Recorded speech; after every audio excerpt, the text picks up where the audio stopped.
Salut tout le monde, bienvenue au podcast. Cette semaine, on a reçu Emmanuel Auger, un gars extraordinaire. Il nous a parlé de sa carrière d'acteur de Big Brother. Vous allez voir, c'est 1h30 complètement cool avec ce gars-là. Il a été vraiment, vraiment gentil. Merci beaucoup à toute la gang du Jack Rouge de nous recevoir encore une fois, ici même sur Saint-Laurent. Je vous souhaite un excellent podcast. Amusez-vous.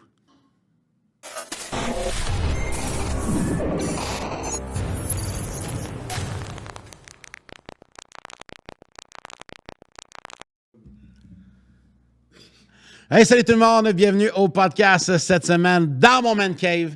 Ça va être vraiment, vraiment cool cette semaine. On est encore une fois au Jack Rouge sur Saint-Laurent. Merci à Chris de nous recevoir. Ciao, Chris. Ah oui, comme toutes les semaines. Maxence, qu'est-ce que tu as fait cette semaine, Maxence? As-tu une grosse semaine? Ben toujours occupé, mais là, surtout, on pleure un peu un autre. À chaque semaine, on en perd un cette semaine. C'est fou! REP Michel Louvain. REP Michel Louvain. Hey, mais attends, pourquoi REP? C'est pas RIP d'habitude qu'on dit? C'est Repose en paix. On a reçu un truc de l'Office de la langue française qui nous a dit de lâcher un peu les anglicismes. Oh! Ouais. Shit! Ouais, on écoute déjà sous la loupe, là, fait que je pense que c'est un bon signe, mais c'est pas bon, fait qu'on les salue. Mais repose en paix et tout, on va se faire attention. Ben, mes hommages et chapeau à tous les dames en bleu. De la dame en bleu. Michel Louvain qui était Ouais. un grand homme. Il y en a une couple qui vont le pleurer, ma mère. Ma mère? Non, ma grand-mère. Excuse-moi. Ben du monde. Ta mère aussi, Ouais, je suis ma sûr. mère sûrement aussi. Ouais, oui. Chanteur de pommes. Cette semaine, je suis vraiment content, Maxence. Yeah, moi aussi. Parce qu'il est arrivé, on est en deuil, il arrive plein de choses, on est en COVID, c'est plate. Mais je suis vraiment content d'avoir l'invité qu'on a. Yes. Parce que j'ai plein d'affaires à lui demander. Moi aussi. Puis je suis vraiment content qu'il ait accepté mon invitation. Emmanuel Auger, Hey, salut boys! comment ça va? Écoute, j'ai fait un show, moi, avec Michel Louvain. Puis d'ailleurs, c'est ce que j'ai mis sur mon Instagram tantôt, quand m'a vous montré la photo. Ben oui. J'ai eu la chance, c'est un homme Tu l'as connu? extraordinaire. Je l'ai connu personnellement. Regardez. C'était un show avec les Pornflakes.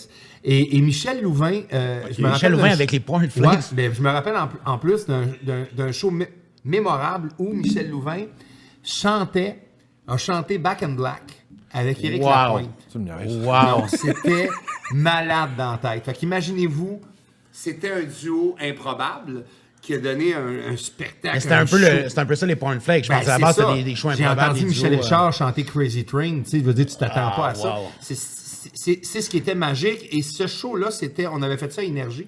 Et puis c'était les nuits blanches, je pense que ça s'appelait quelque chose de genre. C'est Geneviève Borne qui animait ça. Puis c'était un homme extraordinaire. Puis pour nous autres, c'est un grand homme, mais c'est un rocker. C'est un gars qui sait rocker malgré son côté crooner. C'est une personne qui était un passionné de musique. Alors, il y avait ce côté-là musical qui embarquait dans toutes les tripes de tout le monde. Puis c'est un grand homme, honnêtement. C'est une grande perte pour le Québec aujourd'hui. Mais non, bon, c'est clair. hein? Hey, écoute. REP, Michel Louvain. On va profiter pour parler de toi avant de te faire un hommage. Là. On n'est pas rendu là. On n'est pas rendu là. franchement. Il reste quelques années, d'après moi. J'espère. Manuel Auger, merci beaucoup d'être là. ça me fait Vraiment. plaisir, les C'est gars, vraiment vraiment. cool que tu sois là. Puis je voudrais qu'on commence ça tout de suite dans le vif du sujet un petit peu parce que. La réponse est non. OK, parfait. On va parler de plein de choses, mais je veux commencer par le début. Ouais. Emmanuel Auger, moi, je t'ai connu, je vais conter une anecdote personnelle. Je t'ai connu pour la première fois. Tu as été une espèce de révélation pour moi parce que c'était dans les débuts que j'ai commencé à écouter du cinéma québécois. OK. Quand j'ai grandi, j'écoutais plutôt des trucs américains. Comme ben du monde, je Comme pense, ben du monde. J'écoutais les American Pie, ces affaires-là, quand j'avais 10, 11, 12 ans, tu sais. Traduit en français. Oui, exactement. Exactement. Shout-out à Alain Zouvi. Il fait toutes les voix. Ce gars-là, il est incroyable. Il tout est le monde. écœurant. Ah oui, il est super bon. au bout. C'est d'ailleurs le dernier podcast que j'ai fait, c'est avec lui, j'ai fait. Ah ouais, hein? Ouais. Ah, il est excellent. Puis, je vais parler d'un film qui m'a un peu marqué, un peu traumatisé quand j'étais jeune, puis c'était Histoire de peine. Si tu écouté à 11 ans, c'est sûr que ça peut traumatiser. Ben non, mais Un homme qui se fait sodomiser, Non, c'est ça. ça peut traumatiser le jeune d'11 ans. Puis après, il prend un accident à cause de ça. Ouais, non, il mais- s'échappe, il revient. Non, mais je parle pas nécessairement du... Je parle du film dans l'ensemble. Je trouve que c'est la première fois que moi j'ai écouté un film québécois qui m'a fait « Hey, OK. » Mais c'était voulu aussi. C'était, tu sais, Michel Louvain... Michel Jeté. Mon Dieu, Michel Jeté. Ouais, Ouais, c'est c'est ça, quel lapsus. Michel Jeté, c'était sa force. Tu sais, Michel Jeté a commencé par faire Hochelaga, qu'il avait fait en 99. Hochelag, il l'a fait en premier. Ouais, Je pensais il a que fait c'était Histoire de Hochelaga. peine en Pourquoi il premier. avait fait Hochelaga? Parce qu'à ce moment-là, être dans une gang de Bessex, c'était in. C'était C'était in pour les jeunes. Ouais, les jeunes voulaient embarquer. Ouais. Puis dans ce temps-là, ils trouvaient ça épouvantable que les jeunes se laissent influencer, embarquent dans ces... Puis c'est des pions, comme on voit avec le personnage de Dominique Derceuil dans Hochelaga. Il a réussi tellement son coup. Il est bon, il a Il a gagné... de peine aussi, hein? C'est lui qui fait Lucia? Oui, exactement. Mais là, en 2001, 2 ans plus tard, là, le problème, c'est que les jeunes se faisaient solliciter parce que là, il y avait eu une arrestation massive. Il y a eu Les gars- Sharks en 2000. Exactement, les gars de Bessic étaient en dedans, puis là, il y avait la guerre des motards entre... Bon. Et ils recrutaient beaucoup des jeunes pour dire, venez-vous en dedans, embarquez dans notre gang, puis après ça, vous allez avoir vos patchs, puis vous allez réussir dans la vie. Mais attendons, en dedans, Ben, c'est c'est pas ça. joyeux. Un coup, ça. le problème, c'est un coup, souvent, c'est une roue. Hein. Un Ouais. coup, tu rentres dans la roue, tu sors plus. Fait qu'un coup, les jeunes rentraient à l'intérieur, souvent, ils ne sortaient plus et ils restaient là pendant des années. Fait que là, Michel a voulu casser ça, tout en contant une histoire, bien entendu. Alors là, on est arrivé avec Histoire de peine en 2001. Moi, c'était mon premier film parce que moi, quand je suis en 99, quand j'étais à l'école, je sortais de l'école. Tu sortais de l'école d'art dramatique. là. D'art dramatique à Sainte-Thérèse. J'avais été porter mon CV à Michel Jeté parce que je voulais absolument faire partie de sa programmation dans Hochelaga. Je savais qu'il faisait un film qui s'appelait Hochelaga, c'était des motards et tout ça. Malheureusement, ça a passé un peu dans le beurre parce que Michel avait déjà fait son casting. Quand il y a eu les sous pour faire, il y a eu le financement pour faire son film Hochelaga, son casting était déjà fait. Quand je suis arrivé en 2001, là, je voulais pas rater mon coup. Hein, puis c'était Michel Charette, Mike Charette, qui joue, que les gens connaissent, qui joue Bruno dans le District 31, qui avait joué dans Hochelaga. Qui m'avait dit, Manu, écoute... c'est vrai, il joue dans fais Hochelaga. un- Oui, il il a joué joué dedans, avec ouais. Jean-Nicolas Véraud. Ouais. Il avait dit, écoute, Michel fait un nouveau film, c'est un prisonnier, blablabla. En tout cas, j'avais travaillé fort pour faire la rencontre de Michel et j'ai eu réussi, en tout cas, parce que je pourrais vous conter l'anecdote, mais elle durerait probablement le podcast au complet. Ça a été une anecdote... On te réinvente. On te réinvente. Bon, exactement, pour que je Part compte two. l'anecdote. Mais ça a été le rôle. Et d'ailleurs, je vous disais, je reviens d'une entrevue pour le magazine Véro qui va passer ce printemps ou cet été, au début d'été. Et Patrick Marcellet m'en a parlé de ce film-là qui a été très marquant en 2001 parce que ça a été, j'avais 27 ans, c'était le premier T'avais film. 27, moi, c'était J'avais la 27 ans, c'était le premier film. Moi, je suis sorti de l'école. Bon, quand je suis sorti de l'école, j'avais J'avais 21, à peu près, OK. 21, 22, quand je suis sorti de l'école. Et j'arrivais pas à me trouver de l'ouvrage parce que j'avais les cheveux très longs, j'avais les cheveux jusqu'aux fesses, j'avais des tatous sérieux, ouais? et des broches. OK, fait que J'ai porté t'étais des comme... broches pendant 6 ans. Fait que, tu sais, un moteur avec des broches, c'est rare en sapristi. Un peu. Et là, quand c'est arrivé en 2001, je venais d'enlever mes appareils et là, je commençais là, à essayer vraiment là, à faire le métier. Puis ça a été mon premier gros rôle au cinéma qui a été, pour moi, une grande reconnaissance, non pas avec le public, oui, mais au niveau de l'industrie. OK. Parce que cette année-là, T'as mis un pied dedans, là. T'as mis un C'est parce pied que cette dedans. année-là, j'avais décroché François Le Truc-Pétel dans l'Ancien Compte. Oui. Alors, je faisais l'Ancien C'est Compte. la même année que tu as... Même année. Ah, wow. J'avais remplacé Martin Gendron dans Ouattatatar. Je faisais Fred Francard dans Martin Gendron, malheureusement, qui est décédé subitement. Et j'ai pris sa place en tant que personnage de Fred Francard, qui était l'entraîneur de boxe de John Tremblay pour les purs et durs et les nostalgiques de Ouattatatar. Parce que c'était cool, c'était carrément voisin, c'était même trippant, c'était sharp à l'os.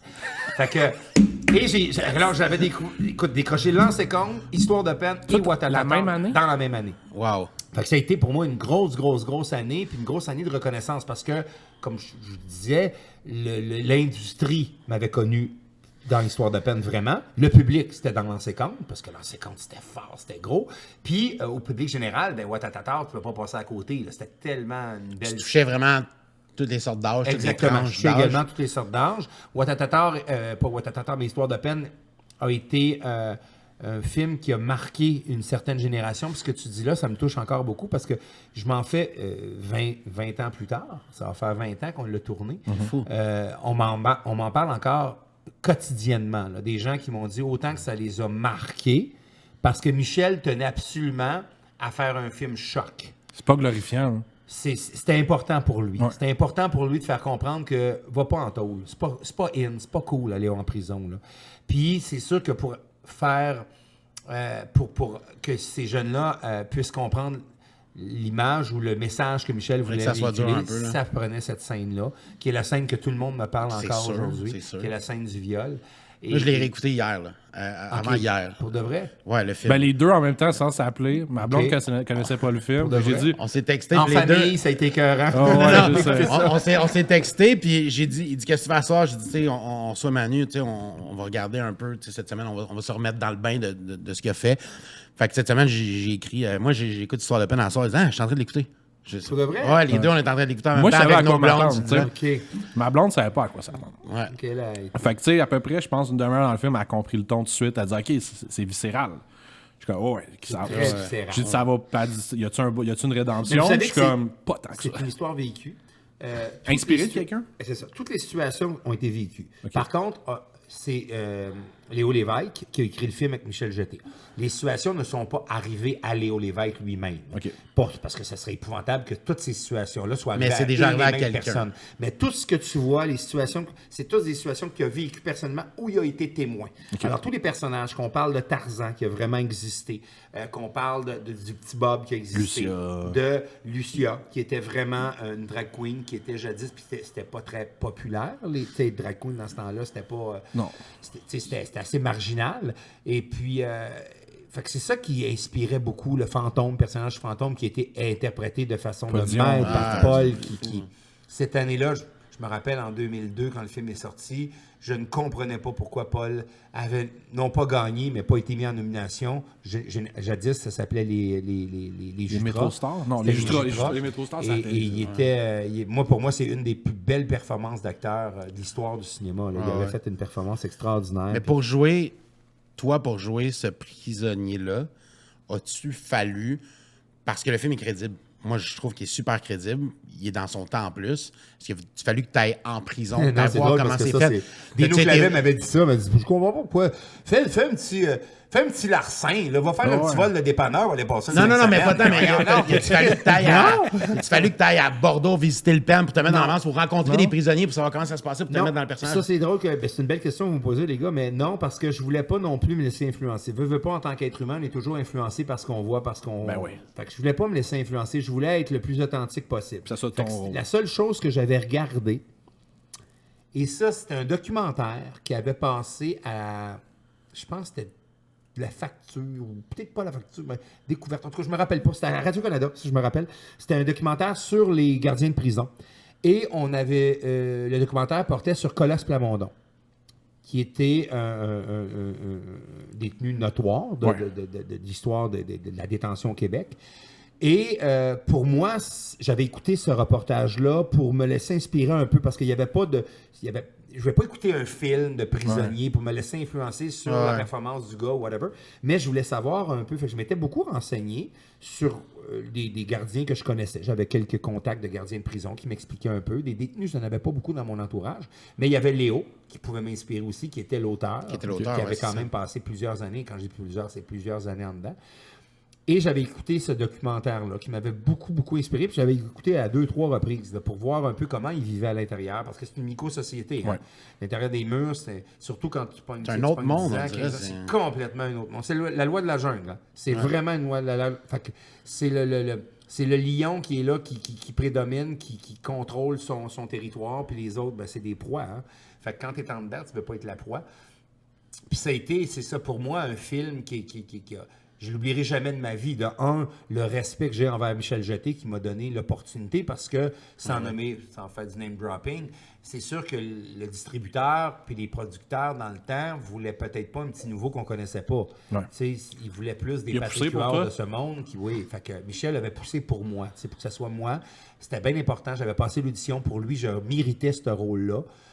J'avais fait des sessions de boxe. Puis il y a un beau parcours là-dedans qui est arrivé parce que moi, je savais que c'était un boxeur. Je me suis présenté au Carrefour Multisport à Laval pour m'entraîner à la boxe. Dino Clavet? Avec Dino que je ne connaissais pas. Mais je me suis dit pas ni Son d'être gym là-bas, Dino Clavet, c'est devenu mon grand chum, mais je le connaissais pas jadis. Mais je me disais, s'il y a une personne qui peut m'apprendre la boxe puis qui peut connaître, c'est Dino Clavet. C'est clair. Fait que j'avais pris le bottin de téléphone, parce que dans ce temps-là, on avait un bottin de téléphone. Ça, pour ceux qui savent pas, c'est quoi? C'est un gros livre jaune. C'est comme un gros dictionnaire avec bien des numéros dedans. Fait que...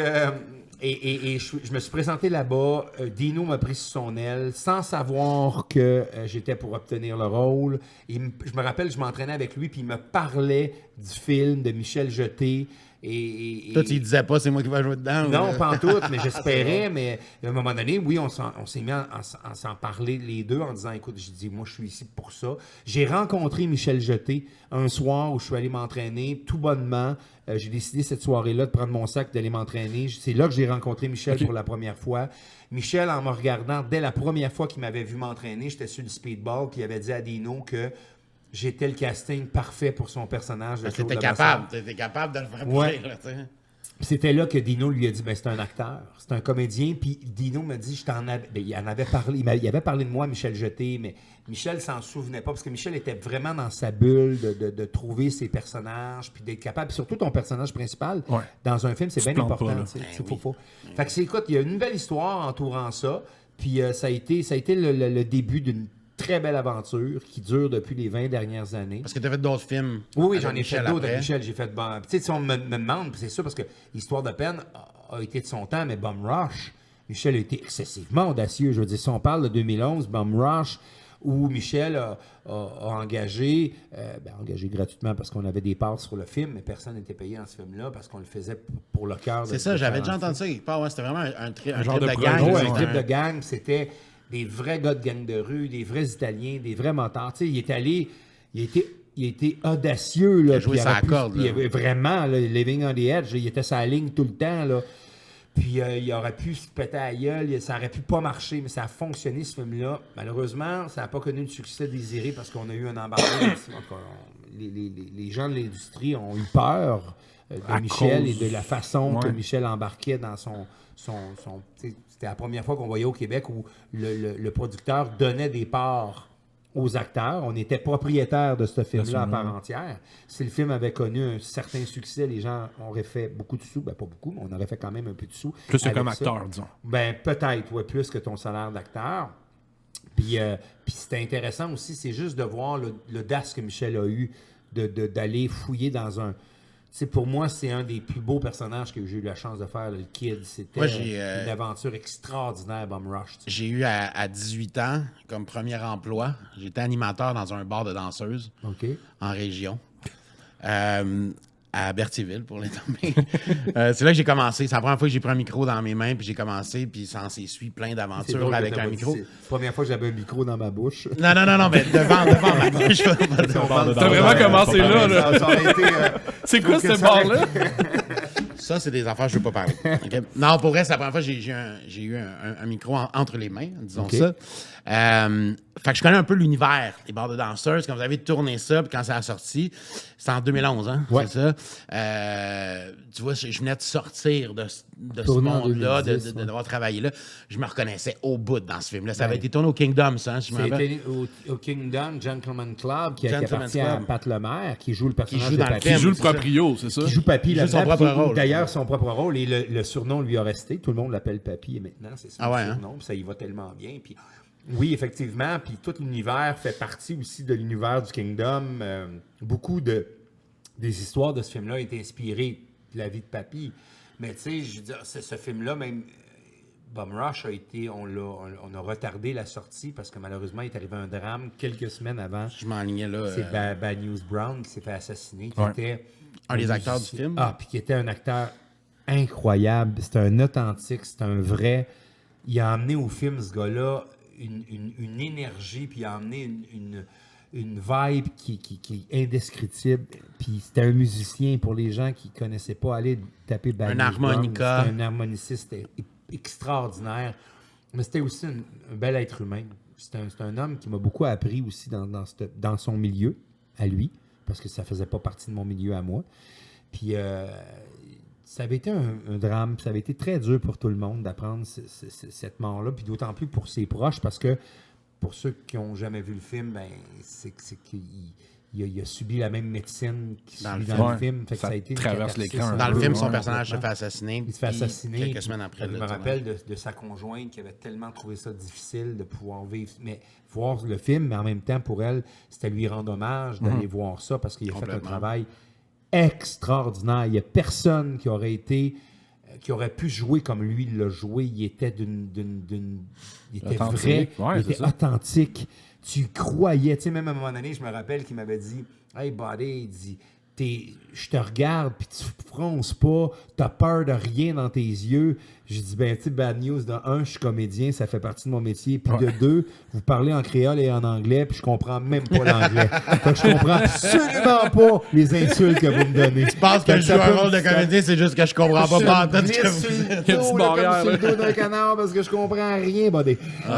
Mais oui, on a eu une belle chimie, les deux ensemble, puis on s'entendait très, très bien. Fait que ça a été un drame. T'avais-tu été nerveux, justement? Comme, tu sais, Michel, vous a approché, puis il a dit, bon, je vais aller chercher du monde du milieu. T'sais, Oui, je m'en vais chercher. c'était ça, Michel. C'était l'idée de Michel, puis il avait raison, parce qu'il disait, il n'y a personne qui peut être aussi authentique qu'eux autres. Ben, Puis aussi, il y a le phénomène que Michel avait écrit un scénario, oui, mais il est laissé aller. Il disait souvent, ben, voici la situation, là. Amusez-vous, jouez. Action. Nous, on tourne, puis ce qu'on regarde pas, on le regarde pas, mais puis ça donnait des... Il y a beaucoup de scènes du film qui n'avaient pas été nécessairement scénarisées. Ouais. Ça s'est fait à la va comme je te pousse en impro. On avait l'opportunité de tourner un petit peu plus, vu que c'est plus en pellicule.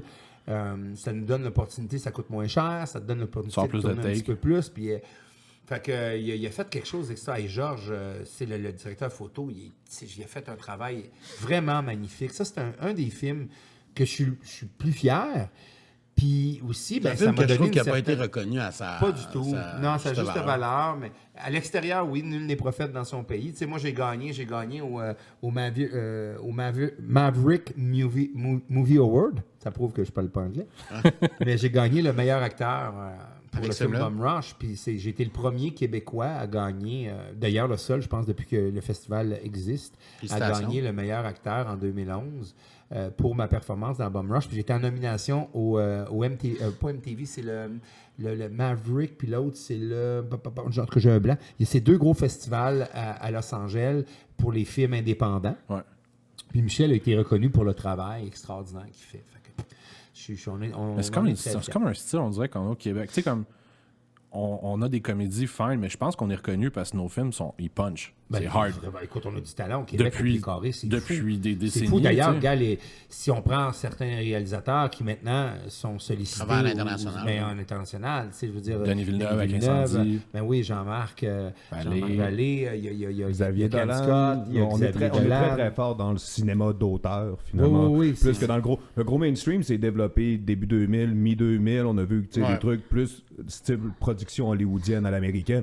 Mais sinon, on est très porté sur le développement du personnage, les ambiances. Oui, effectivement. Ils sont venus chercher ça. Tu sais, c'est ça, on a notre style à nous autres aussi. Là, tu sais, Ouais, notre cinéma totalement. n'a rien à envier avec le cinéma international. D'ailleurs, on a beaucoup de jeunes réalisateurs présentement. On parle de Xavier, mais il y en a plein d'autres qui se démarquent énormément au niveau international et tout ça. Puis c'est tout en leur honneur. Ça. Moi, quand j'ai dit... Je t'amène complètement ailleurs, OK? Voyez Quand j'ai dit à ma mère que je recevais Emmanuel Auger, elle m'a dit « Ah! Tu reçois Faneuf. Ouais. Ouais. Je veux t'amener là, Ouais. parce que j'ai pas le choix d'en parler. Ben, c'est bien correct. Ça a été un rôle qui a marqué certaines personnes. Ah, pas qui beaucoup, probablement beaucoup, t'a marqué beaucoup, toi ouais. aussi, dans le sens que c'est Ouais. un rôle important. Est-ce qu'il y en a encore aujourd'hui, peu importe le rôle, mais qui t'appelle pas par ton nom, qui t'appelle... Faneuf, tous les Y jours. a-tu quelqu'un qui... Ouais, Tous qui les m'a dit, jours. Hey, Faneuf! Puis en plus, l'ironie fait que avant d'entrer, on parlait que tu connaissais ma copine, Ouais. tu sais. Puis Caroline, c'est Caroline Mondou Faneuf. Ah non. Fait que son père c'est Robert Faneuf. Ah non. Fait que Robert, lui, il me dit tout le temps, c'est moi le vrai. Monsieur vrai Faneuf, Faneuf. c'est moi le vrai Faneuf. Fait que quand j'ai connu Caro, mon amoureuse, pour ceux qui écoutent, là, qui ne savaient pas de quoi on parlait, mon amoureuse s'appelle Caroline Mondou Faneuf. Alors, la vraie Madame Faneuf, c'est mon amoureuse. Et oui, à tous les jours, même encore aujourd'hui, je revenais d'une entrevue tout à l'heure, je te le disais, avec Jean-Luc Mongrain, qui est une idole pour moi, qui a marqué une génération à sa façon. Tu sais. Je Puis l'ai Jean-Luc invité m'a sur le parlé, podcast, il m'a pas justement. encore répondu. Oui, ça l'a. Tous les jours, les gens m'appellent Monsieur Faneuf, arrêtez pas. On s'ennuie assez de vous. Puis on parle encore dans la série. Tu sais, je suis plus là depuis 2 ans, mais la des série callbacks. parle encore. Mais c'est là que je voulais t'amener. C'est ça parle encore. Fait que c'est sûr que les gens m'en parlent encore religieusement, quotidiennement. c'est un honneur aussi parce que d'être décédé depuis 2 ans puis qu'on parle encore de ce personnage-là comme s'il était présent parce que l'aura de Faneuf est encore là. Il y a comme son espèce Il y a d'ombre encore, autour tu du vois, 31. Là. Quand c'est arrivé, ça m'a fait beaucoup de peine, c'est sûr. Tu apprends du jour au lendemain que tu n'as plus de travail. Tu l'as appris comme ça, hein? Ah, je l'ai appris. Tu faisais ton reading, puis c'était... Non, même pas. Je l'ai appris. Non, Luc m'a appelé. OK. J'étais dans le stationnement de la garderie de ma fille. Je m'en allais chercher ma fille, puis Luc m'a appelé en me disant « Écoute, faut que je te parle. » Puis quand l'auteur t'appelle, puis il dit « Salut, ça va? » Je dis « Oui. Écoute, faut que je te parle. Oh, tu fais « Non, c'est pas un ton d'une bonne nouvelle. » C'est pas une twist, Tu là. sais, quand ta blonde a dit « Faut que je te parle. » Ouais. C'est généralement pas une bonne nouvelle. Fait que non, ça a été, mais il était tellement élogieux par rapport à la façon qu'il me l'a dit, par rapport à, tu sais, il faut que tu le prennes comme un compliment. Je veux dire, moi, j'y avais dit, tu sais, Luc t'a fait mourir Nadine Legrand la première saison. Ouais. Et c'est moi qui meurs, qui termine la deuxième. Bon, ça prouve à quel point mon personnage est important, puis à quel point au niveau de l'histoire, ce personnage-là c'était un personnage pivot dans toute cette histoire-là. Et quelle scène! Au niveau dramatique, oui, parce que aussi les gens s'en attendaient pas, puis ça c'était voulu aussi. C'était fou. C'était malade. Moi, j'avais adoré cette scène. Mais c'est ça, fait que tu sais, puis il y a quelqu'un c'est Paul Arcand qui m'a beaucoup apaisé. Puis quand j'étais sorti le lendemain matin, tu fais bon, j'ai fait une série d'entrevues. Là, toute la journée, c'était une journée médiatique. Et le premier que j'avais fait, c'est Paul Arcand le matin qui m'avait dit « M. Auger, êtes-vous conscient que vous êtes un des rares, sinon pas le seul personnage qui va être décédé en légende? Vous êtes mouru en légende. » Ouais. Peut-être mort. Toi, ben, pas l'arcade dire mouru. Non, mais il n'a pas dit mouru. Non, je sais. Il dit vous êtes mort en légende. Ce personnage-là va rester dans l'imaginaire pendant plusieurs années encore. Fait que c'est très flatteur de te faire dire ça par un homme aussi extraordinaire que Paul. Puis à ce moment-là, je l'avais pas réalisé. Puis j'ai fait, hey, ça m'a apaisé un peu de dire, ben, je suis pas mort pour rien quand même. Tu sais. Mais non. Je veux dire, les gens, je suis resté dans l'imaginaire. Les gens m'en parlent encore. Puis la série, on en parle encore. Fait que c'est probablement parce que j'ai fait une bonne job. Ben, moi, tu vois, Faneuf, ce que j'aimais, c'est qu'il était nuancé. Puis, tu sais, je trouve facilement on peut tomber dans les clichés, on peut tomber dans comme l'overplaying, tout ça. Puis moi, quand je regardais les épisodes de District 31, j'étais comme, OK, Faneuf, je pourrais legit croire que c'est un criminel, tu sais. Dans le sens qu'il pèse le pour et le contre, il est comme, c'est même les compliments qu'encore une fois, M. Arcand m'avait dit. Il dit, moi, j'en connais, là. J'en connais des bandits, j'en connais des motards, j'en connais des criminels, et vous avez joué d'une façon parfaite. Vous l'avez joué vraiment parfaitement. Ben, écoute, c'est un grand plaisir, c'est un grand bonheur, c'est une tape dans le dos quand tu te fais dire des choses comme ça, puis j'ai tellement eu de fun à le faire, mais il y a aussi, c'est ça, le travail d'acteur, quand on t'offre un cadeau comme ça, parce que tous les personnages et tous les acteurs qui jouent dans le District 31 vont te le dire, c'est un cadeau de jouer. C'est une quotidienne qui pogne jouer, autant. de pouvoir interpréter du Luc Dionne. Je veux dire, Luc Dionne, on parlait tantôt du talent au pied carré, je pense que Luc, il y a juste lui qui est capable de faire. Luc écrit un film par semaine. C'est l'équivalent d'un film par semaine. Et un film intéressant, un film avec la nuance, avec la subtilité, avec un intérêt, le public à chaque un million de personnes par jour écoutent à chaque jeudi, tu restes. Je suis un fan fini de Luc Dionne, mais je suis un fan fini de District 31. Tu le regardes-tu, ouais? Oui. Là, je suis en retard parce que, bon, on va sûrement parler tantôt de Big Brother, mais j'ai pris du retard avec C'est quoi Big Brother?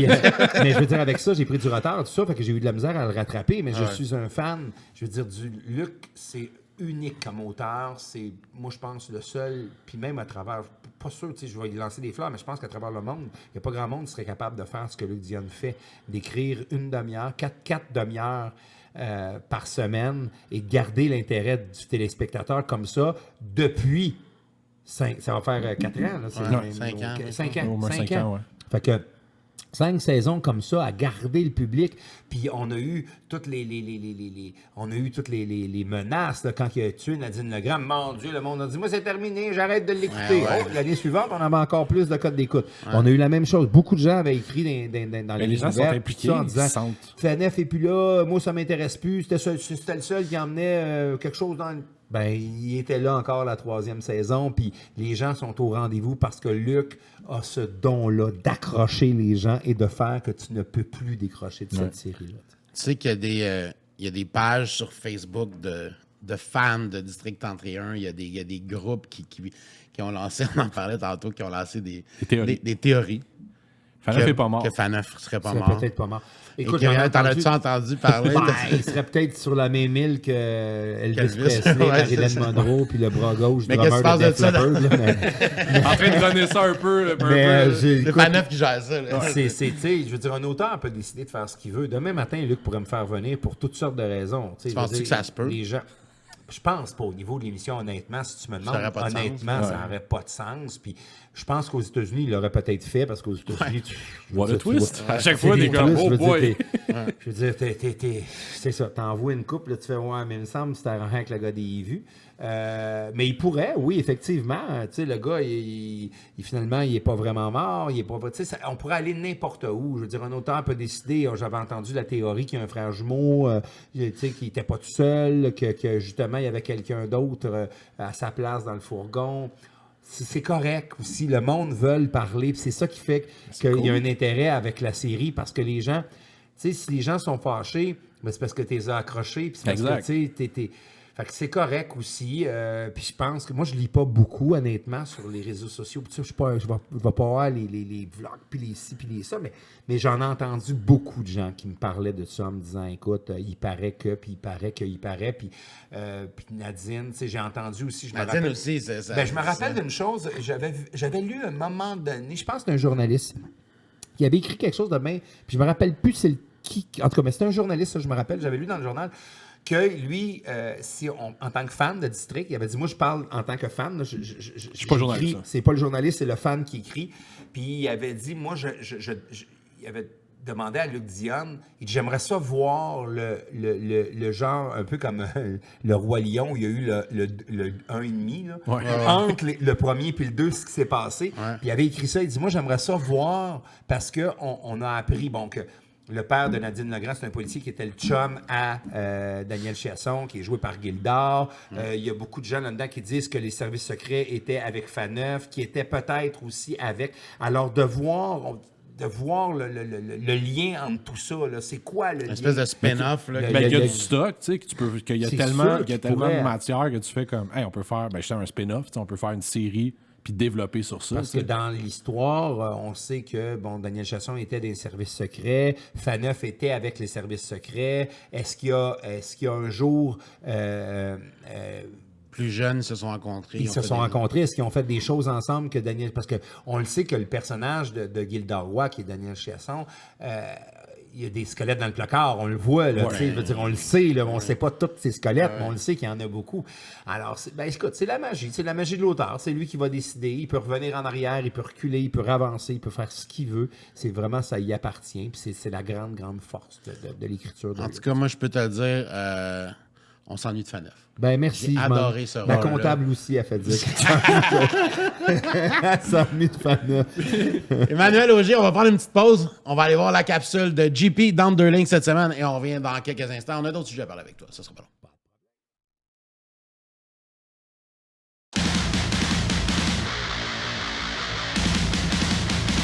Salut les petits geeks! Cette semaine, Amy et La Tranche vont vous parler quelque chose qui sort un peu des cadres habituels du sport. T'es carré? Comprends, je ferais pareil. moi. Donc, comme je disais, cette semaine, on sort un peu des cadres habituels sportifs. Je vous transporte dans le monde du e-sports et je vais vous parler de Toddzilla. Who the fuck is Toddzilla? Ben, je réponds à ça direct là. Let's go! Donc, Toddzilla, né Todd Rogers le 1er décembre 64, est un joueur de jeux vidéo américain. Todd détenait depuis 1962 le plus vieux record Guinness du monde de jeux vidéo. Un record qui a été invalidé par Twin Galaxies, qui est une autorité en la matière de jeux vidéo et de records. Donc, quand en 1980 sur Atari 2600 sort le jeu Dragster, la folie est pognée. Todd va devenir complètement abruti et ne jouer qu'à ça. Dragster, c'est the shit. C'est le premier jeu fait par Activision qu'on connaît aujourd'hui pour... Et ça. C'est d'ailleurs sur Dragster que Ted Rogers va se faire connaître. Donc, à Dragster, tu pilotes des engins. Dragster, hein? You got it? Et dans le fond, Todd va pulvériser le record qui avait été établi par les programmeurs du jeu. Donc, Ted va se taper un 5.51 secondes, qu'est-ce qui avait été jamais vu jusqu'à maintenant. Vois Toddzilla comme le Usain Bolt, le Ron Jeremy, le Alain Zouvi des jeux vidéo, right? Ta faute aussi. Si tu t'étais pas installé aussi proche, il serait ailleurs. Ted Rogers a établi d'autres records, mais c'est vraiment Dragster qui attire notre attention parce que sur 20, peut-être 30 ans, il n'y a personne qui a réussi à battre ce record-là. Tellement que ça finit par attirer la curiosité de certains speedrunners. À partir de ce moment-là, on se penche un petit peu plus sur le dossier de Eric Koziol, qui est connu aussi sous le nom de OmniGamer, qui lui a décodé l'informatique du jeu, a utilisé des bots pour créer des milliers, des millions de schémas et de tentatives pour essayer d'abaisser le score jusqu'à 5,51. Et là, sa conclusion est formelle. Tu peux pas aller en bas de 5,57, même si tu utilises les techniques que Rogers disait, c'est-à-dire partir sa deuxième gear. Ça n'existe pas. Tu descends pas en bas de 5,57.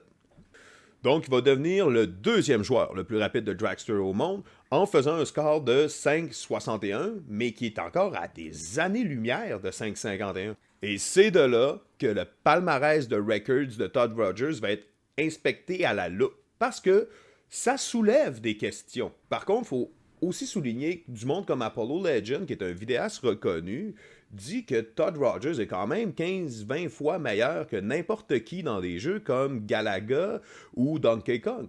Un autre problème qu'on rencontre là-dedans, c'est qu'il n'y a pas de réelle preuve de qu'est-ce que Rogers a accompli, parce que il nous a dit qu'il y avait des cassettes vidéo qui auraient les records dessus. Le problème est celui-ci, ces cassettes-là sont détenues par son chum Ron Corcoran, mais Ron Corcoran a été arrêté pour détournement mineur, et ces cassettes vidéo ont toutes disparu.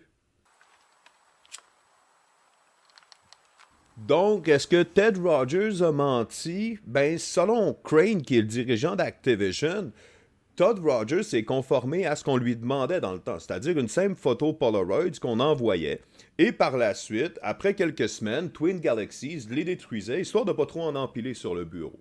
Même Eric Koziol, qui a prouvé que c'était impossible d'aller sous la barre des 5,57, avance plusieurs théories. Donc, de un, peut-être que Todd Rogers aurait eu une cassette de contrefaçon qui aurait rendu la game un petit peu plus facile. D'autres disent que ce pourrait être directement lié au code informatique que Rogers aurait modifié. La dernière, et non la moindre, ce serait le journaliste, le premier qui a écrit un article sur Rogers, aurait fait une faute de frappe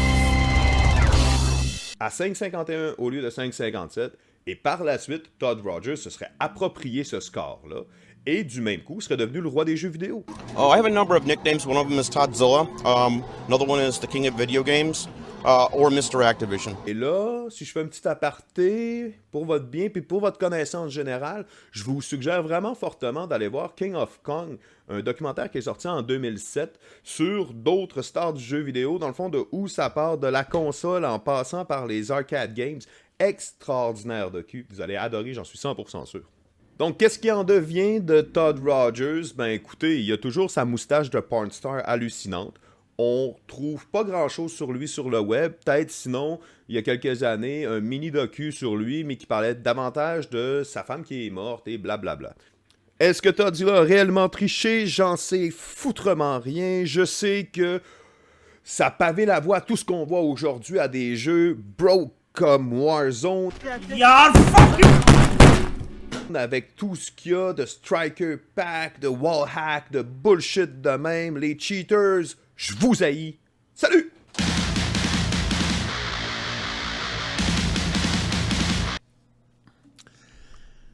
De retour au Man Cave. J'aime beaucoup les retours. Excellente capsule, JP, cette semaine, encore une fois. Merci, mon C'était cher. débile.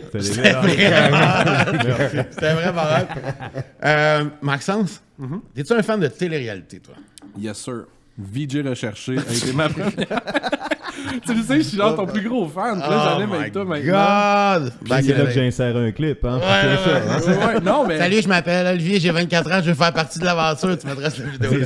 Salut, je m'appelle Olivier Duclos, j'ai 24 ans et je viens de Joliette. Non, je consomme les téléréalités. J'aime bien. Tu sais, il y a du monde qui ont comme un amour, des fois, comme. Il y en a qui ont peur de dire qu'ils aiment ça. C'est comme un guilty trip pour certains. Ouais. Pas moi. Moi, je les écoute. Moi, je les écoute. Je les écoute, puis après ça, c'est pour me faire mon idée. Parce qu'il y en a, j'écoute, puis je débarque vite. Ça, c'est certain. Ouais, il y en a. Il y en a une que j'ai beaucoup aimée, moi, cet automne. Ben oui. Puis c'est Big Brother. C'était très le fun. T'as-tu regardé Big Brother, Manu? Non. Ben, sérieusement, t'as-tu Non. regardé les Ouais, shows? c'est ça, hein? on n'a pas le choix quand on sort. On est obligé de les regarder pour pouvoir faire face après ça à toute la Ouais, les médias, entrevues, la ça. musique médiatique et tout ça, puis qu'il y a des questions qui te posent. Mais je te dirais honnêtement que quand je suis sorti après ça, j'ai un peu décroché. Je les suivais sur les réseaux sociaux parce que ça reste certaines personnes, mes amis. Je voulais voir un peu qu'est-ce qui se passait. Mais il y a aussi la vie qui te rattrape. Là. Je veux dire, quand tu sors de là, moi, j'ai fait une cinquantaine trois de jours, toi, enfants, là-bas? puis j'ai 50 jours. 50 jours pile. Puis j'ai 3 enfants, ma blonde en a un, fait que Gabriel, fait que, tu sais, on a 3 jeunes enfants à s'occuper. Fait en sortant de là, j'avais comme d'autres chats à fouetter. Je pense que oui. Mais oui, ça a été une aventure. Écoute, ça a été une belle aventure, pareil, parce que j'ai trouvé ça excessivement difficile. Moi, j'étais pas un fan de télé-réalité. Je les écoutais pas. Parallèlement, oui, j'avais pas le choix parce que ma nièce, ma fille écoutait les occupations doubles de ce monde et tout ça. J'avais suivi un peu Love Story dans le temps parce que Mathieu Baron étant un de mes grands amis, qui était mon ami avant même qu'il fasse les télé-réalités. Mathieu, on travaillait ensemble au même bar. C'est comme ça que je l'ai connu. Alors, je l'ai connu avant qu'on le connaisse sur le Mathieu Baron. Là. Puis David Tremblay, qui est mon cousin, qui avait fait Love Story aussi, qui est encore aujourd'hui marié avec... ben oui, il y a 2 enfants, puis il est marié avec... voyons, j'ai un black, hein, parce que je vais le dire. Le nom, ça fait un méchant bout, là. Ben oui, c'est... ouais, hein. Mais ça, c'est le genre de fin qu'Occupation 2 aimerait avoir. Là. Tu sais, comme Love Story, c'est pas tant une émission d'amour, puis là, t'en as qui restent happily ever after, là, qui sont mariés. Occupation 2, après 2 ans, ils sont tous plus sortis C'est ensemble. Brenda Lee. Bon, j'avais un blanc complètement, là. Mais il a rencontré Brenda à Love Story. Et aujourd'hui, ils sont mariés puis ils ont 2 beaux enfants. Puis tout ça. Nice. Fait qu'il y a espoir Il y a de de pouvoir l'espoir retrouver l'amour dans les téléréalités. Et fait que j'étais pas un fan, mais quand on me l'a proposé... Comment on t'a approché pour faire ça? Ben, on m'a approché, c'est Jean Martin, qui est le producteur délégué, qui fait, écoute, je le sais qu'il voulait aller probablement fouiller dans un peu toutes les tales artistiques possibles. T'as ton créneau. Fait qu'il m'a demandé, ça t'intéresse-tu? Au début, non. Tu sais, c'est pas mon genre. Moi, j'ai ma blonde, puis tu sais, je suis bien heureux avec ça. Et il me dit, non, on va pas là du tout. Là, il m'explique un peu le projet. C'est Big Brothers. C'est un show qui marche depuis 20 ans à travers le monde. Je connaissais pas beaucoup. Au début, j'hésitais beaucoup. Mais après ça, tu te dis, ben, tu sais, il faut pas se cacher un point de vue pécunier. Puis tu te dis, bon, ben, regarde, c'est la pandémie. Il ne veut pas reprendre le personnage de Mario Tessier dans les grandes gueules, mais il n'y en a pas de job! Il n'y en a pas. Fait que c'est tranquille au niveau du métier. Là, tu dis, OK, ben regarde, c'est une belle aventure. Il y a quelque chose qui me stimule là-dedans, qui fait, hey, tu sais, t'es embarqué dans une nouvelle aventure. Puis je me disais, parce qu'au début, j'étais un peu réfractaire. Je disais, oh non, laisse-moi y penser. Okay. Puis là, je me disais, je le sais quand je vais le voir, je vais dire, hey, pourquoi je ne l'ai pas fait? Exact. Mais le voir, c'est une chose, le vivre, c'est un autre. Fait que, puis moi, je comprends pas l'anglais. Fait qu'ils m'ont envoyé les épisodes, une saison, je pense que c'est la saison 16 de Big Brothers Canada. Puis moi, je connais pas. Je parle pas anglais. Fait que j'arrivais pas à comprendre les stratégies et tout ça. Fait que je n'arrivais pas à comprendre le show. Je regardais les défis. Puis je me disais, hey, ça a vraiment de l'air cool. Parce que les défis, honnêtement, ça, c'est cool. Tu sais, c'est vraiment Une petite vibe Fort Boyard un peu. Oui, c'est exactement ça. C'est super le fun. Là, pour Mais ta survie, tout ce qui est la vibe à l'intérieur, ça, c'est une autre paire de manches que j'avais pas vue, que j'avais pas pris conscience non plus. J'ai trouvé très difficile parce que c'est un jeu de trahison, c'est un jeu de mensonge, c'est un jeu de... Puis, il y en a qui le font, puis je suis pas dans le jugement, là. Puis ceux qui le font, c'est bien correct. Puis t'es correct, tu sais, les gens ont beaucoup critiqué François Lambert. François, c'est un pur et dur qui connaît le jeu, qui a écouté les Big Brothers depuis 20 ans à travers le monde. Fait qu'il a joué le jeu Big Brothers. Puis un gars de Il a joué parfaitement le jeu Big Brothers, comme on joue au Big Brothers, puis qu'on joue ailleurs. Mais moi, je le connaissais pas, puis j'étais pas capable moi, trahir les gens, mentir, voir les gens avoir de la peine, j'étais pas capable. Moi, je l'ai souvent répété, moi, la peine des autres me touche beaucoup plus qu'à eux-mêmes. Okay. Les gens ont souvent moins de peine que moi. Fait que j'ai plus de peine à voir les gens avoir de la peine qu'eux-mêmes, non. Puis c'est pas le jeu de l'empathie, mettons, Big Brother. Mais j'ai toujours été comme ça, un gars très empathique et tout ça. Fait que j'ai eu bien de la misère, j'ai trouvé ça très dur. Après ça, à un moment donné, bon, t'as des enfants, allez, tu sais c'est quoi? Là, t'es loin de tes enfants. Là, tu te dis, attends une minute, moi, j'ai des enfants qui ont besoin de moi. J'avais aussi il y a un créneau de valeur aussi qui était bien important. Tu élèves des enfants en disant ce qui est important dans la vie, c'est de dire la vérité, d'être honnête, d'être toi-même, d'être respectueux. Puis tu dis, ouais, mais eux autres, ils me regardent, puis c'est pas ça qu'ils voient. Puis papa bullshit. Non, c'est pas nécessairement papa bullshit, mais ils voient les autres le faire. Ouais. Puis ils font, pourquoi les autres font ça? C'est pas supposé d'être normal. Fait que j'ai eu de la misère à un moment donné, j'avais de la misère à rester dans cette game-là.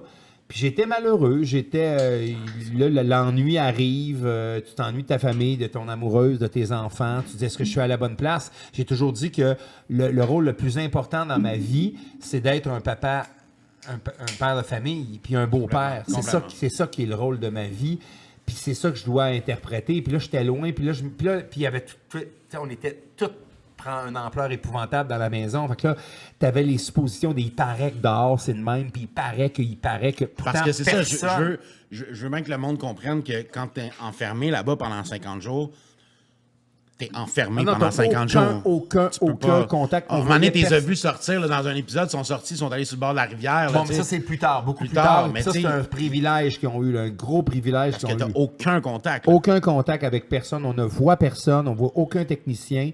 Les gens, si on nous communiquer avec nous, ils le font par intercom. Alors, on ne voit jamais personne et on n'a aucune nouvelle. Il y a des gens qui ont dit « Oui, mais j'ai vu certains avec des cellulaires. » Non, c'était des cellulaires qui n'avaient plus de carte SIM, c'était juste pour la musique. On avait le droit à des temps précis de la musique, exactement. On les utilisait comme moi, j'avais un cellulaire que j'avais transféré en iPod pour pouvoir avoir ma musique, mais c'était les gens les vérifiaient avant de rentrer dans la maison, c'était vérifié, survérifié. Tu as 82 caméras qui te surveillent de bout en bout, il t'en passe pas une. C'est pour ça qu'à un moment donné, dans le show, tu vois les gens recevoir un appel, ils reçoivent un privilège, un appel Facebook, un appel... Les gens sont fous comme la mort. Ben non, les gens, ils deviennent fous parce qu'ils ont parlé 5 minutes. Je suis comme, non, mais regardez, ça a été un la première appel que j'ai eu, je l'ai trouvé très dur. Ça a été, j'avais mon amoureuse, puis t'as 5 minutes. Puis quand t'as 5 minutes, c'est 5 minutes. 5 minutes. C'est pas 5 minutes pour le show. Non, c'est pas 5 minutes, 1 seconde. À 5 minutes pile, ça coupe. Fait que là, j'avais ma fille, ma grande fille, j'ai une grande fille de 23 ans, puis j'avais ma fille et ma blonde. Fait que je parlais avec ma fille, j'étais content de la voir, puis là, faut dire aussi, j'étais en confinement une semaine avant. Fait que moi, quand j'ai gagné le patron la 2e semaine, ça faisait 3 semaines que j'avais pas vu personne. Là, parle à ma fille. Je dis, je t'aime, mon amour. Moi, je veux parler à mon amoureuse Caro. Elle dit, pas de problème, je parle à Caro. J'ai pas le temps. Écoute, le temps, c'est relatif. Hein? Ouais. Faire l'amour 2 minutes, c'est vite passé. Le cul assis sur un poêle chaud, c'est long 2 minutes. Ça peut être très, très long. Fait que tout est relatif. Fait que là, j'arrivais pas. Ça passait tellement vite, puis ils ont coupé. Fait que là, j'ai pas pu y dire tout ce que je voulais y dire. Ça m'a fait de la peine un peu. 2e semaine, c'est pas si pire. Arrive la 4e semaine. Là, je gagne la 2e fois, le patron de la semaine. Ouais. Là, je le sais que mon 5 minutes est compté, puis je demande de parler d'avance. Je dis... Appelez pas mes enfants parce que, surtout mes plus jeunes, moi, ma fille, je la connais, ma plus jeune, elle aura aucune notion de 5 minutes. En 5 minutes, elle va me montrer ses nouvelles poupées LOL. Puis j'ai d'autres choses de plus constructif à faire que regarder ces nouvelles poupées LOL. On peut-tu en parler des poupées LOL? Fait que on pourrait s'en parler longtemps. J'ai investi, honnêtement, là, mon fonds de pension, il est dans ces poupées LOL. Fait que... Garde les emballages. Hein? Ça peut valoir un jour, j'espère que ça va valoir de l'argent. Si oui, j'ai bien investi. Fait que... Et là, arrive la 4e semaine, j'ai mon 5 minutes avec mon amoureuse, je suis en train de lui parler, puis je lui demande comment ça va, puis elle me parle de son garçon, puis je le vois dans ses yeux que ça va pas bien, qu'elle a de la peine, j'avoue, les tracas dans ses yeux, là, je la connais. Là, maintenant, on connaît nos amoureuses, puis on le sait que, oui, elle fait un sourire, mais le sourire n'est pas à 100% pur, puis il n'est pas à 100%. Fait que là, je voyais dans ses yeux, puis à un moment donné, je voulais juste lui dire, j'ai juste besoin que tu me dises que tu m'aimes, je m'ennuie, j'ai juste besoin pour... Puis pendant que je lui disais ça, ça a coupé. Ça a coupé et j'ai pété une courbe, pas une courbe. Mais j'étais là, je disais à la production, pourquoi vous n'êtes pas capable de me laisser quelques secondes? Je vous demande une couple de secondes de plus. Puis... Mais ils m'ont expliqué, Manu, c'est pas nous autres, c'est 5 minutes. Le temps est parti. Là, c'est un jeu, puis ça, c'est le règlement. C'est 5 minutes. Un coup, l'image à part, là, puis même on avait eu des problèmes parce que ça coupait, puis ça fait partie du 5 minutes. C'est 5 minutes that's it. À ce moment-là, Là, j'ai commencé à vraiment faire, écoute, ma place n'est pas ici. Je vois que ma blonde a besoin de moi. Je le vois dans ses yeux. J'ai un beau-fils à la maison. J'ai des enfants à la maison. J'ai la maman de mes enfants qui ont besoin de moi. Puis là, tu avais toujours aussi à l'intérieur, comme je vous ai dit, des murs. Tu avais les rumeurs qui paraient que, puis ça a de l'air que, puis ça a de l'air. Puis là, mais tu sais, personne ne savait rien. Mais t'as rien que ça à faire. Fait que tu prends la rumeur, puis elle amplifie, puis il paraît que dehors, c'est épouvantable, puis il paraît que le COVID, puis il paraît que les écoles sont fermées, puis il paraît que les enfants vont pas à l'école. Ils n'ont pas les journaux. Non, mais je viens de comprendre. Les rumeurs, pas les rumeurs entourant vous à l'extérieur. Les rumeurs dans la maison de Big Brother. Il paraît que, puis moi, ma soeur est infirmière, puis moi, ma soeur est comptable, puis moi, ma soeur travaille là, puis moi, ma soeur, elle connaît l'autre qui paraît qu'il a dit que... Fait que là... Tout le monde est en feu dehors, t'es comme... Fait que là, il paraît que tous les jeunes de 12 ans et moins sont atteints du COVID présent. Tu sais, c'était fou, là. C'était pas ça, là, mais... Fait que là, à un moment donné, tu prends tout ça en... Puis là, je me disais toujours, pourquoi prendre la place de quelqu'un qui a envie de jouer? Ouais, je comprends. Tu sais, je me disais, je vais peut-être mettre dehors quelqu'un qui a envie... Il y en a-tu qui ont chialé de faire... Crémier là, puis il s'en va par lui-même, tu sais. Il paraît que le public, il paraît que le public chialait un peu, mais le public ne pouvait pas comprendre ce qu'on vivait à l'intérieur. Tu peux pas le comprendre tant que tu le vis pas. Puis à un moment donné, c'est en jasant avec Richardson qui m'a dit, il dit, moi, je vais en coloc avec du monde. Hein. Fait qu'il dit, moi, je pourrais rester ici jusqu'au mois de juillet, puis je serais très heureux. J'ai fait, mais voyons donc! C'est impossible pour moi. Puis moi, il me restait, puis je le savais que j'avais fait la moitié, un petit peu plus que la moitié, il me restait 42 jours. Puis 42 jours où ça s'en va encore plus tricky, là. Là, plus ça s'en allait, moi, je suis parti 8e. Là, je le savais que les trahisons, puis je l'ai vu. On l'a vu avec d'autres, sans faire du name dropping, mais on l'a vu qu'il y en a qui ont trahi solide. Kevin s'est fait jouer dans le C'était pas facile à voir, pas rien qu'à peu près. Fait que là, je savais que ça s'en venait de plus tricky. Là. C'était pour devenir un peu plus méchant, puis tout ça. Fait que j'étais pas... Puis une personne, tu sais, je veux dire, mon grand... Puis je suis tellement content que ce soit Jean-Tom qui ait gagné, parce que Jean-Tom était mon grand ami avant même que je rentre dans cette aventure-là. Puis lui, il m'a beaucoup appuyé. Il était beaucoup avec moi, mais il le voyait. Richardson, Jean-Tom, Claude le voyaient que je souffrais. Je souffrais énormément. Puis pourquoi te faire souffrir? Tu sais, à un moment donné, c'est Varda qui a quitté puis qui a dit, il n'y a pas un signe de pièce qui peut valoir ta santé mentale. Ouais. Puis quand elle m'a dit ça m'a frappé. Elle l'a dit à tout le monde, mais moi, ça m'a frappé parce que j'étais rendu là. J'étais rendu où là, c'était ma santé mentale qui venait. Puis à un moment donné, je me suis dit, hey, ça vaut quoi de rester une semaine de plus si, parce que les gens m'ont dit, avec des séquelles. Parce que les gens disaient, on fait 6 000 $ par semaine. Hey, on était payé minimum million. Oui, on avait 6 000 $. Il faut que tu enlèves là-dessus 50 % d'impôts puis 15 % à ton agent. Fait que j'avais pas 6 000 $ dans une enveloppe brune dans mes poches. C'est pas ça. Là. Fait que mettons qu'il te reste quand même un 2 000. C'est quand même payable. Il te reste, mettons, un 3 000 dans tes poches. La moitié, si on calcule, ce qui est quand même des belles semaines. Mais je me disais, ça me donne quoi de rester une semaine ou deux de plus qui va me donner un autre 3 000 si ça m'en coûte par la suite 4 000 de spécialistes. de psychologue. Je suis perdant. J'étais plus heureux. J'étais plus bien. J'avais fait, moi, mon bout d'aventure. Puis je me suis dit, go, c'est à vous autres. Allez-y. Allez vous battre. Allez, en quelque part, en parenthèse, trahir. Allez vous mentir si vous êtes bien là-dedans. C'est ça la game. Puis vous voulez la jouer. Go, allez-y. Moi, je suis plus capable de jouer cette game-là. T'avais l'air soulagé quand t'es sorti. Ah! Soulagé. J'ai jamais été aussi content. Puis je l'ai dit, là, le lendemain, j'allais faire des entrevues, puis j'ai dit, j'ai jamais été aussi content d'être dans le trafic de toute ma vie. Ouais. À partir de là, tu relatives tout. Puis même encore aujourd'hui, là, j'ai tellement été malheureux pour certaines situations que maintenant, tu relatives et tu dis, hey, c'est pas grave. Ouais. C'est pas grave. C'est juste ça. C'est pas grave. Prenez votre gaz égal. On s'en fait beaucoup. Oui, c'est pas facile. Puis je le sais que c'est pas facile présentement. Mais ça te donne quoi? Si c'est pas facile, puis tu dramatises, puis ça va être encore moins facile. Fait qu'aussi bien prendre ce qu'on vit présentement, puis on n'a pas le choix de le vivre. Ouais. Fait que, tu sais, il y a un gars de la production, parce qu'il y a des gens de la production qui nous parlaient. Il y a Rock et Fred qui nous parlaient, ces deux psychologues, on les appelait nos psychologues. C'était des gens qui avaient suivi un cours en psychologie, c'était sûr, là, qui nous apaisaient beaucoup. Puis on était dans le confessionnal, peu importe, 24 heures sur 24, si tu avais besoin de parler, tu allais dans le confessionnal, il était là pour te parler. Puis ils m'ont dit, à un moment donné, Manu, on sait que tu veux t'en aller, on le sent le désir, puis c'est bien correct, on l'accepte. Par contre, il faut que tu te fasses éliminer par tes pairs. Parce que j'avais dit, moi, la dernière semaine... Pas juste lever les feuilles de même. Non, mais j'avais dit la dernière semaine parce que il y avait le... Moi, je suis orgueilleux, puis je veux quand même gagner, puis dans les épreuves, je suis orgueilleux. Ben ouais. Fait que j'avais demandé, si je gagne le patron de la semaine, est-ce que je peux quand même demander à les participants de m'évincer? Puis ils m'ont fortement conseillé de ne pas gagner le patron de la semaine cette semaine-là si je voulais quitter Big Brothers. Fait que, et eux autres nous parlaient, puis ils m'avaient dit, tu sais, Manu, on le sait que t'es triste, puis tout ça, mais pas, essaye de trouver pourquoi t'es là. Va chercher quelque chose, va essayer de trouver une essence pour qu'est-ce que tu as vécu ici. Dis-moi pas que tu vas le vivre pour rien. Fait que pars avec l'optique de dire, hey, qu'est-ce que j'ai vécu ici qui va faire de moi un gars différent, qui va faire de moi un gars nouveau, puis qui va faire... Puis c'est ça, j'ai travaillé beaucoup là-dessus, sur moi-même, sur qu'est-ce que j'apprends. Il y a de quoi apprendre aussi quand tu es inclus. Quand tu sais, je ne verrai plus jamais vous parler des téléréalités, je verrai plus jamais les téléréalités de la même façon. Je ne jugerai plus jamais. C'est facile de juger Kevin qui n'a pas fait ça, ou c'est facile de juger, mais tu n'es pas dans ses souliers. C'est facile de juger la fille d'Occupation Double qui a pris la mauvaise décision. Mais t'es pas dans ses souliers. Puis ton jugement devient altéré aussi à l'intérieur des murs. Parce qu'à un moment donné, je vous dis, c'est difficile. Puis des fois, plusieurs fois, t'as rien à faire. Imaginez-vous 14 heures par jour à rien faire. Okay? On est dans un château, parce que c'est vrai que c'est beau, là. C'est un beau château, là. C'est une grosse prison dorée. Mais t'as rien à faire. Fait que t'es pendant 14 heures à ne faire je voyais toujours les candidats en train de faire des solitaires. Oui, on fait juste ça. Fait que là, tu te lèves le matin. Moi, je me levais vers 7 h du matin. Tu te lèves le matin, tu n'as rien à faire.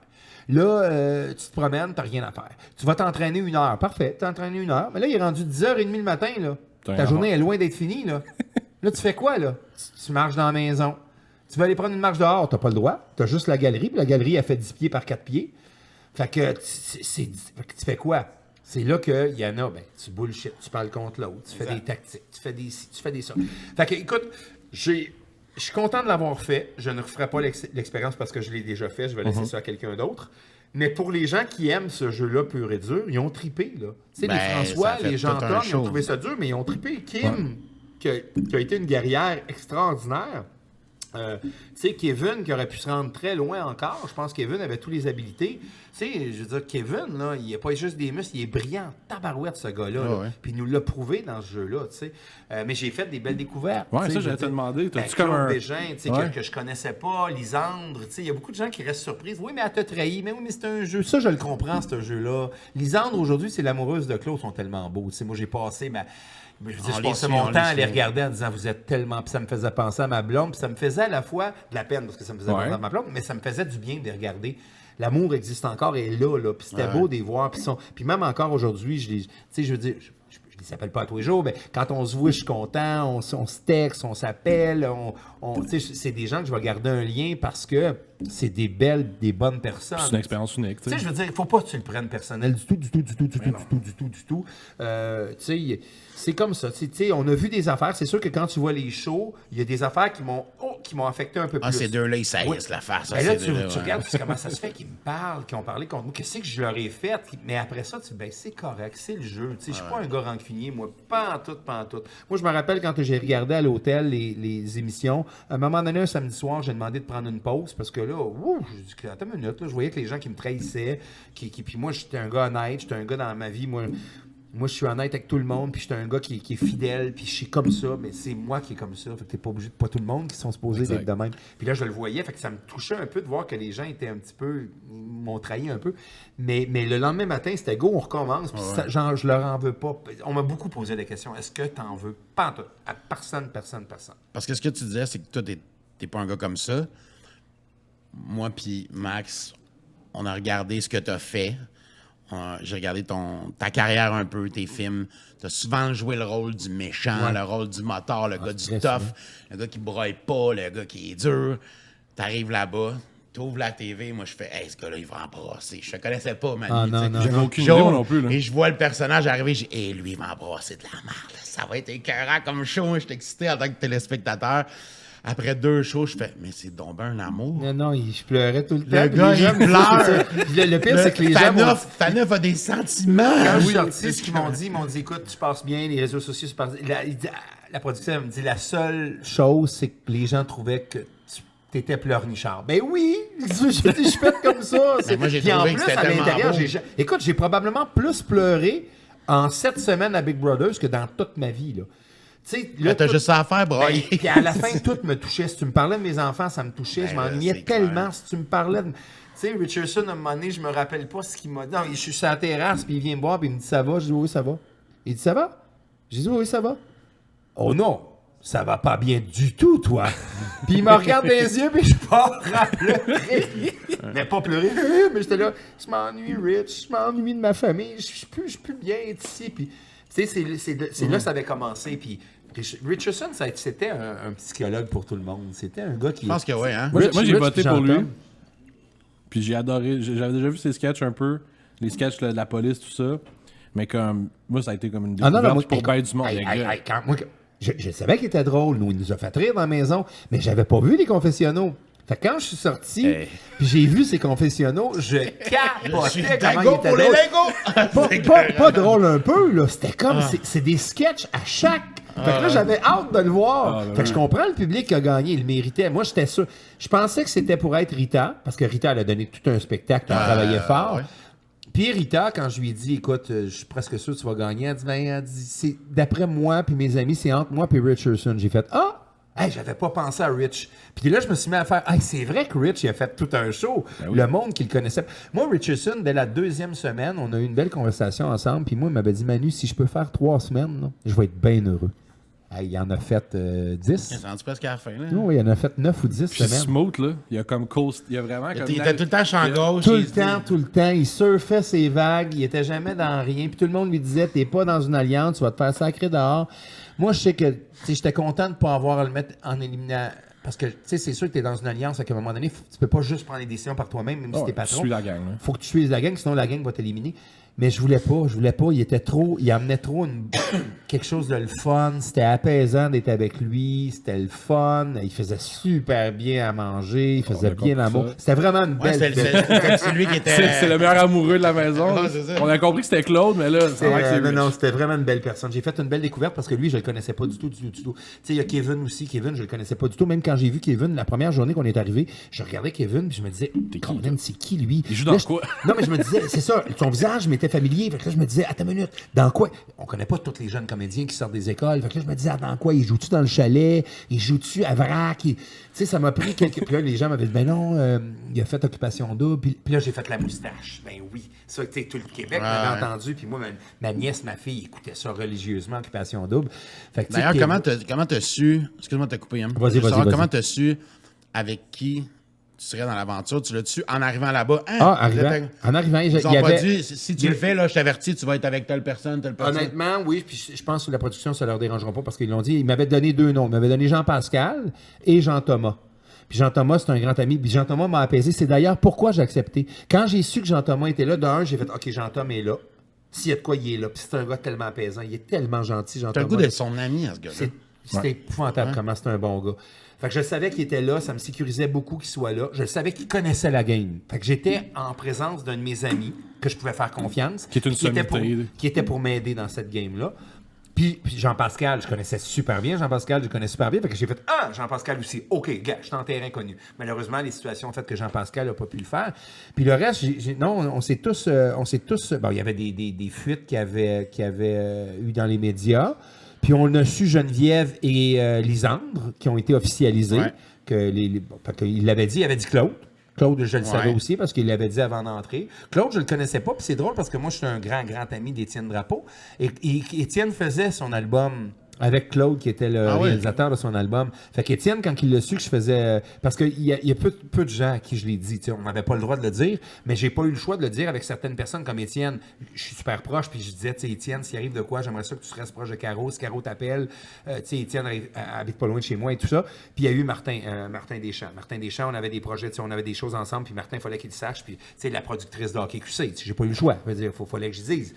Je peux pas... Si elle a un tournage pour moi, faut qu'elle sache qu'elle le prend pas avant le mois d'avril.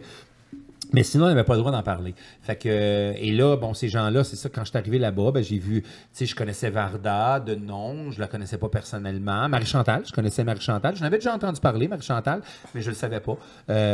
Officiellement, elle était là. Camille, je la connaissais pas. Je l'ai connue là-bas. Comme tu as dit, Kevin, que j'ai connu là-bas, Richardson. Tu sais, c'est Rita. Rita, je connaissais la réputation de Rita Baga, mais je ne savais pas qui elle était.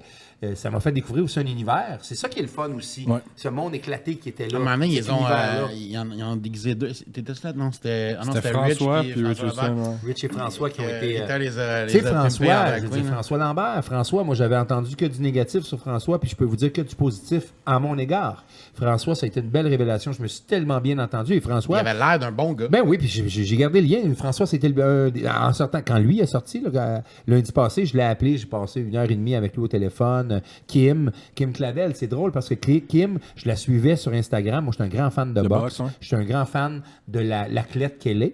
Et Kim a sorti avec le fils d'un de mes bons amis.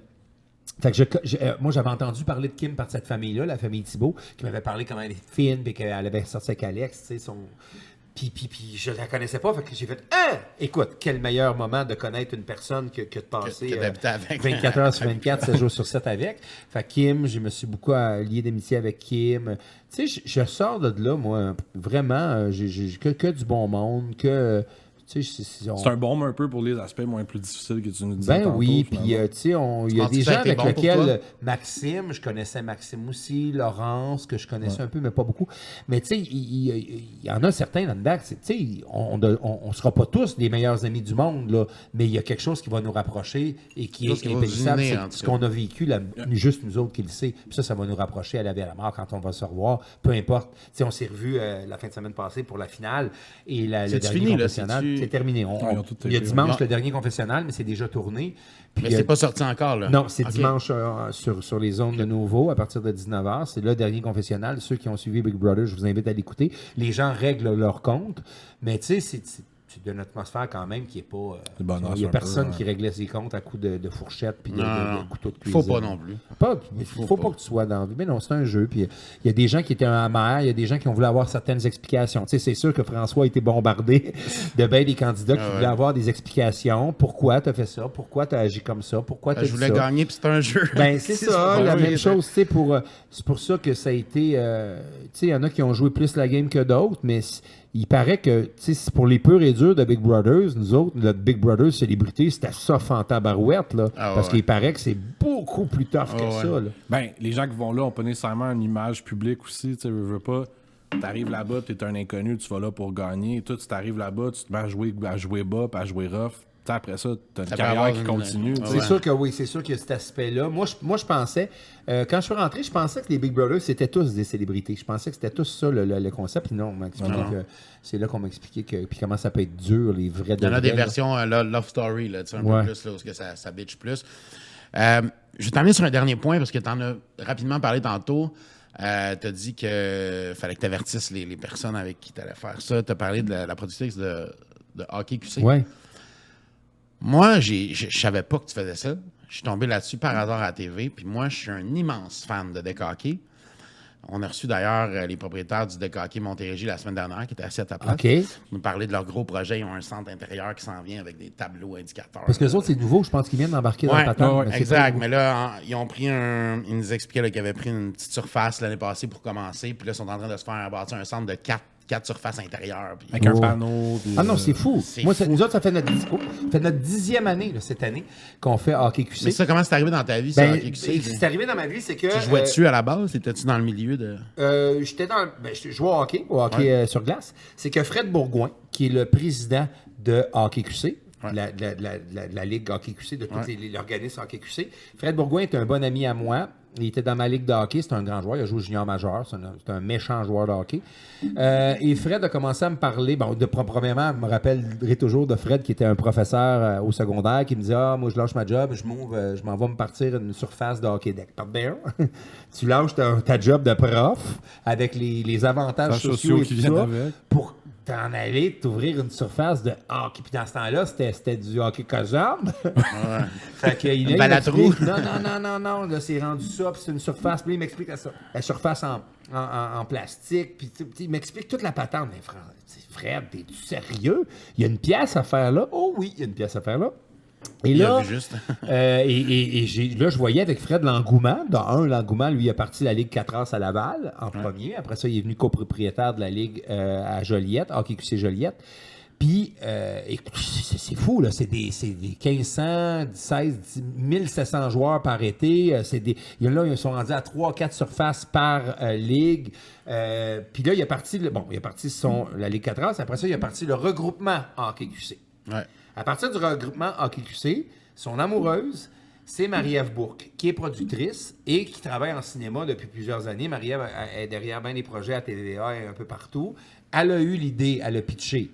On appelle ça pitcher. Elle a pitché le show Hockey QC de dire, hey, on pourrait faire le tour. Le hockey-ball a tellement un engouement qu'on pourrait faire le tour des ligues l'été parce que c'est des joueurs amateurs, puis donner la place aux joueurs amateurs comme on donne la place aux joueurs professionnels, puis donner une vitrine à ces joueurs-là et ces joueuses-là pour qu'ils puissent savoir, puis être fiers. Puis c'est un beau calibre, puis c'est un beau show, puis c'est un beau...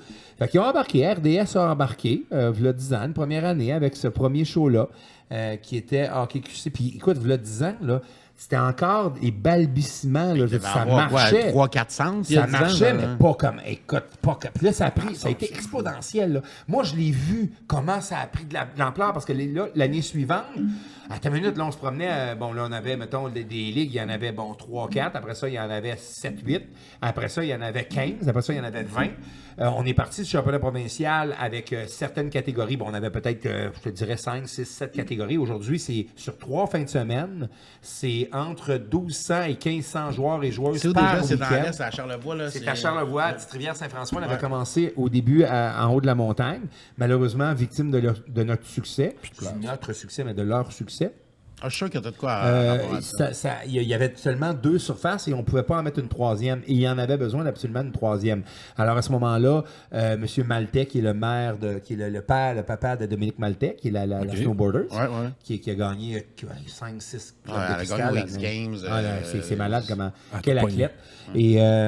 Et son père nous a accueillis les bras ouverts dans sa petite place et on a fait 3 surfaces. C'est sur son terrain à lui que vous faites. Pas sur le terrain à lui, mais sur le terrain de la ville. On est juste à côté de l'hôtel de ville. Puis du poste de pompier aussi, parce que sa fille est pompière là-bas. Elle vit là-bas au Petite-Rivière-Saint-François. Puis Dominique, maintenant, est pompière là-bas. On dit pompière? Pompier? Oui? Pompière? On va dire pompière, puis on corrigera mon montage. Pompiériste. Et il nous a ouvert ses portes. Et là, il y avait 3 surfaces. Écoute, ça fonctionne maintenant. C'est des milliers de joueurs et joueuses. C'est familial, c'est beau. Les filles, j'ai vu l'émergence de la Ligue des filles qui ont pris de la place. Tu sais, aujourd'hui, là, je le dis souvent, si c'est pas la couette qui dépasse là, du casque, tu sais pas si c'est un gars ou une fille. Là.